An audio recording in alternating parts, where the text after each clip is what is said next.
बुलेटिनची सुरुवात करूया टॉप 25 बातम्यांनी। मुंबईच्या पश्चिम उपनगरांमध्ये पावसाचा जोर सध्या वाढलाय। अंधेरी, जोगेश्वरी, गोरेगाव, मालाड सोबतच अनेक भागांमध्ये मुसळधार पाऊस।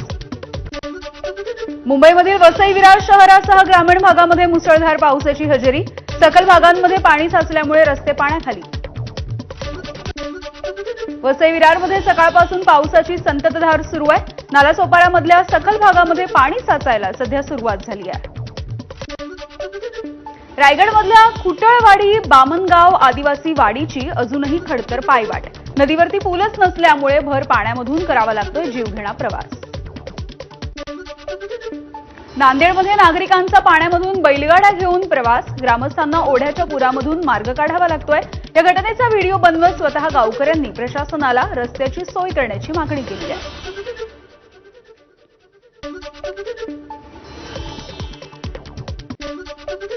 सोलापूर जिल्ह्यामध्ये मागील 5 ते 6 दिवसांमध्ये मुसळधार पाऊस कोसळतोय। जिल्ह्यामधील नदी नाले प्रवाहित झालेत। मुसळधार पावसामुळे रानमसले खुनेश्वर पूल हा पाण्याखाली गेला आहे। बीडमध्ये झालेल्या पावसामुळे पिकांचं मोठ्या प्रमाणावरती नुकसान झालंय। बीडमधल्या माजल गावामध्ये शेताला सध्या तलावाचं स्वरूप आलंय। नांदेडमधल्या पैनगंगा नदीवरती असलेल्या सहस्त्रकुंड धबधब्याला अक्राळ विक्राळ स्वरूप आलेलं आहे। इसापूर धरणाचे 3 दरवाजे उघडल्यामुळे 4988 क्युसेकनं नदीपात्रामध्ये पाण्याचा विसर्ग।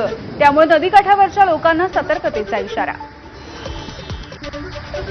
कन्नड तालुक्यामधील सर्वात मोठं असलेल्या शिवना टाकळी धरण हे 93% भरलंय। धरणाचे 3 दरवाजे 20 इंचांनी उघडण्यात आले। त्यामुळे 2280 क्युसेकनं पाण्याचा विसर्ग सुरू आहे। बीड जिल्ह्यामध्ये सततच्या पावसामुळे जिल्हा रुग्णालयाच्या छताचा भाग कोसळला। यामुळे रुग्णांच्या नातेवाईकांचा चांगलाच गोंधळ झालाय। मागील आठवड्यामध्येच अजित पवार यांनी अधिकाऱ्यांची कानउघाडणी केली होती आणि त्यानंतर सुद्धा रुग्णालय प्रशासनाचं दुर्लक्ष। राष्ट्रवादीमध्ये अजितदादांच्या आणि सुनील तटकरेंच्या कार्यकर्त्यांमध्ये सुप्त संघर्ष असल्याची सध्या चर्चा होती आहे। सूरज चव्हाण यांची पदोन्नती केल्यामुळे एक गट सध्या नाराज असल्याची माहिती आहे।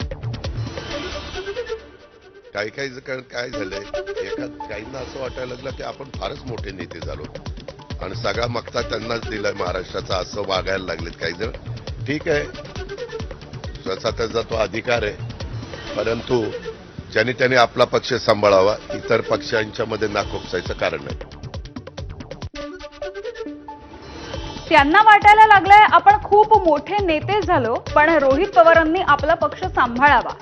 आमच्या पक्षामध्ये नाक खुपसण्याचं कारण नाही। सुनील तटकरेंवरती टीका केल्याच्या नंतर अजित पवार यांनी टोचले रोहित पवारांचे कान।